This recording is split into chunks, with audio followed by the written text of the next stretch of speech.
أهلا بيكم في مساحتنا الآمنة اللي عملناها هنا اللي بنربط فيها دايما القلب والعقل والوعي والروح. النهاردة أنا جاية أتكلم عن موضوع مهم قوي، وهو الحدود النفسية. الحدود النفسية لا تعني أبدا إن احنا نحط بيننا وبين الناس يعني حيطان، بالعكس. الحدود النفسية تعني إن أنا ككيان كلي على بعضي، جسمي عقلي روحي، أكون محترم من الناس، ويكون في بيني وبينهم تعامل يحافظ على طاقتي ويحافظ على أدميتي. يعني بمعنى آخر كأن الحدود دي عبارة عن هالة مقدسة حواليك، تقول إنك غالي ولكنك قريب برضو، والناس تقدر إن هي تتواصل معاك، ولكن بطريقة تحترمك فيها وتحترم أدميتك، عشان تكون كما ربنا قال إنسان مكرم. ربنا قال ولقد كرمنا بني آدم. الحدود النفسية مهمة جدا للصحة النفسية، ومن خلال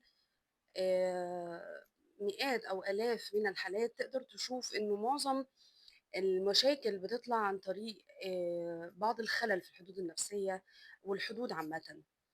عشان نقدر نفهم موضوع الحدود محتاجين نفهمه من الزاوية الأخرى أو المقابلة، نفهمه من زاوية الانتهاك. الانتهاك أو الأبيوز معناها سوء الاستخدام. طيب إحنا عندنا كام حد محتاجين نحافظ عليه علشان خاطر نكون مش مستنزفين، ونكون في حالة نفسية رائعة ومنتجة، ونكون حاسين بقيمتنا ونكون واثقين في نفسنا. عندنا الحدود الجسدية، الحدود الفكرية، الحدود الشعورية، الحدود الروحية، الحدود الطاقية، والحدود النفسية، والحدود اللفظية، والحدود الاجتماعية، والحدود المادية. يعني عندنا 9 أنواع من الحدود. خلينا نتكلم، احنا محتاجين نفهم الانتهاك بيحصل ازاي في كل نوع، ومحتاجين برضو نعرف ان الحدود دي زي ما احنا بنوضعها للناس، احنا كمان محتاجين ما نتخطاهاش مع الناس. والأحسن من كل ده، ودي الحتة اللي انت لازم تفهمها وتطلع منها من الفيديو ده، إن الحدود دي كمان محتاج تضعها بينك وبين نفسك، لأن إحنا كتير مننا بينتهك نفسه. أول حاجة الحدود الجسدية. هحكي لكم موقف كده، إن أنا مرة كنت في كورس، وكنت عاملة شعري كيرلي، يعني بعد فترة طويلة ما كنت بفرده يعني، فهو زاد في الفوليوم، يعني بقى شكله كأنه أتقل من الطبيعي، وفضلوا كلهم يقولوا لي شعرك تقل. جت واحدة من الحضور فجأة قامت دبة صوابعها جوه شعري عشان تشوف هو تقل فعلا ولا هو خفيف لسه، والكيرلي هو اللي عامله تقيل. يعني الموقف ده حصل في ربع ثانية كده. طبعا الإحساس اللي أنا حسيته في اللحظة دي هو انتهاك تام لمساحتي الخاصة والأماني. ممكن يكون اللي هي البنت اللي عملت ده ما فكرتش في كل ده، يعني اتصرفت بعفوية، وممكن يكون إن هي في البيئة اللي حواليها ده مش خط أحمر. ممكن ناس تعتبر ده عادي، ممكن تعتبر إنه التلامس بالشكل ده عادي، لكن في ناس زيي بيحسوا إن جسدهم حرمته عالية، مش محدش يلمسه من غير إذنه. فدي أول حاجة، يعني انتهاك الحدود الجسدية. ممكن طبعا انتهاك الحدود الجسدية تصل إلى أكتر من كده بكتير. ممكن تصل بالتعدي بالضرب، ممكن تصل بمسكة مش لطيفة، بعنف. يعني مش يعني البنت اللي عملته ده، يعني هو كان تخطي للحدود ولكنه تخطي غير عنيف يعني، لكن ممكن يحصل تخطي عنيف. طيب أنا محتاج ما تخطاش حرمة جسدي أنا ولا حرمة جسد اللي قدامي، علشان خاطر إحنا بني آدمين لنا احترامنا، مش المفروض نمشي رايحين جايين نلمس بعض بدون إذن. وطبعا ده أنا بتكلم بنات وبنات، ما بالك بقى لما يحصل مثلا حاجة زي تحرش، اللي هو احنا بنبرره طول الوقت، او المجتمع بيبرره ان لبس البنت مش عارف ايه مش عارف ايه. لا، هو مش لبس البنت، هو احنا عندنا خلل في التربيه. احنا ما تعودناش من واحنا صغيرين ان احنا الاجساد اللي حوالينا حرمه، وحتى ايفن جسدنا حرمه. بس جسدنا احنا حرمه ازاي؟ بان احنا محتاجين ان احنا ما ننتهكوش، يعني ما اهلكوش في شغل. ما بقاش طول النهار بشتغل بشتغل بشتغل وانسى اكل مثلا. ما يبقاش هو محتاج مني رعايه طبيه وانا اطنش. ما يبقاش في شكوى جسديه وانا ما اروحش للدكتور. ما يبقاش في مثلا اكل مضر وانا مصر باكله طول الوقت، يعني على طول انا اكلي مش تمام، على طول نومي مش تمام، على طول مثلا بشتغل كتير جدا.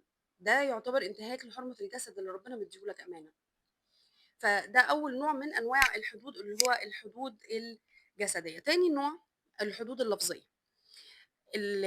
إحنا محتاجين وإحنا بنتكلم مع بعض نبقى شيك، مش المفروض إن إحنا نقول لبعض ألفاظ مش كويسة، أو نتنمر، أو نشتم. كل الكلام ده انتهاك لفظي، وأنا محتاجة أنا كمان ما أعملش ده مع نفسي. يعني ما يبقاش عشان أنا باكلم نفسي فعادي خالص إن أنا أنتهك حرمة نفسي بإن أنا أقول لنفسي كلام سلبي زي أنت فاشل، أنتِ مش حلوة، أنتِ تخينة، أنت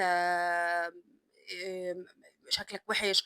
يعني ما نقولش لنفسنا الكلام اللي ما نرضاش إن الناس التانية ما تقولهولناش، إن الناس التانية تقوله لنا. يعني أنا لا أنتهك حرمة اللي قدامي، ولا هو ينتهك حرمتي، ولا أنا أنتهك حرمة نفسي.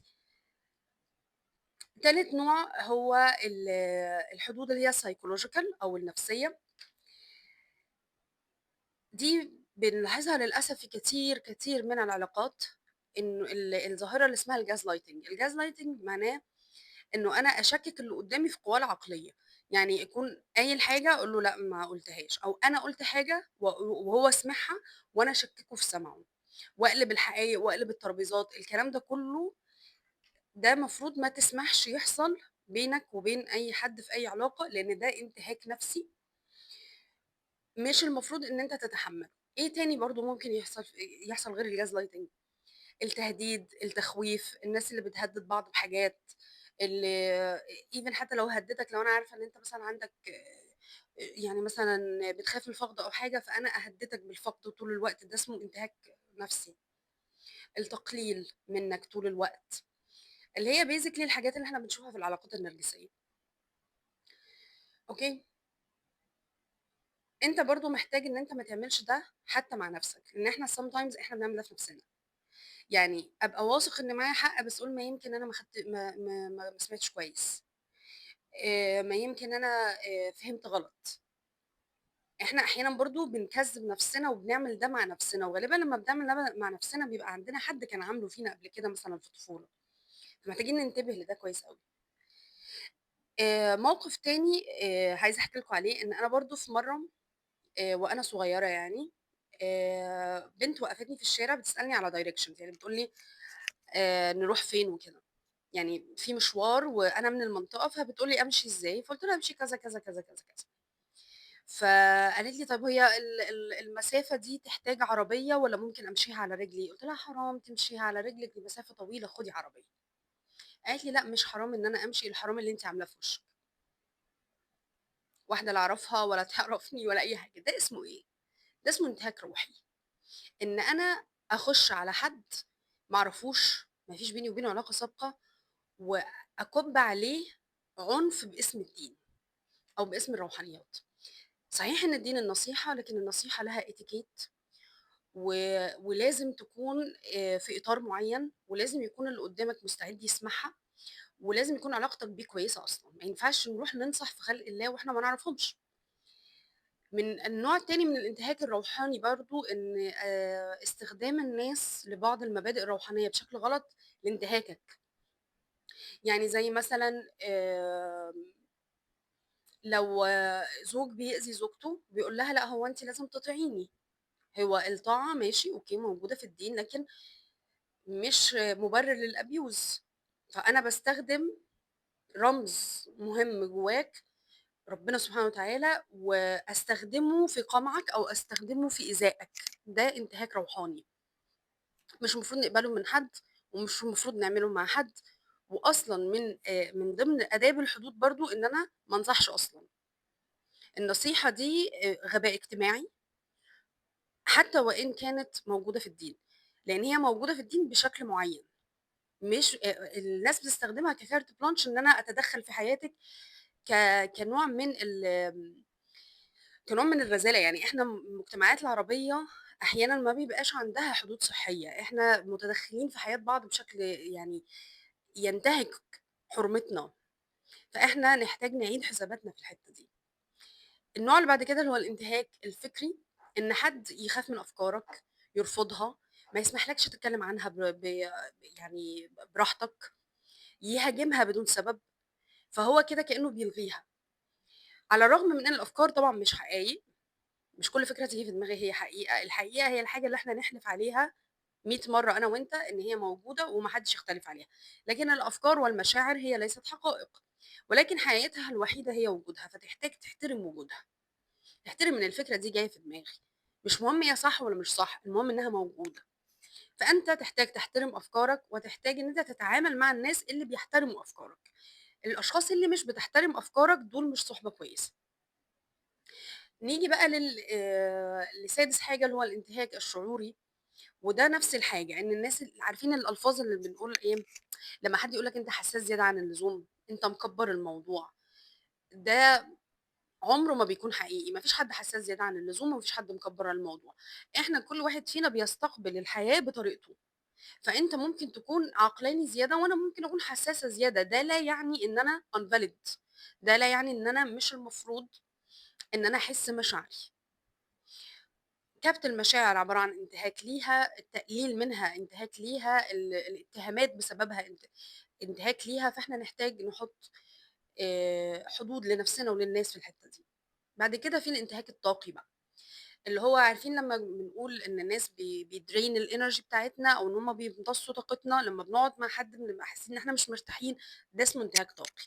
إن بيبقى في حد بيستنزفك طاقيًا، قعدتك معاه مش بتفيدك ولا بتفيده، هي مجرد يعني استنزاف طاقة وخلاص.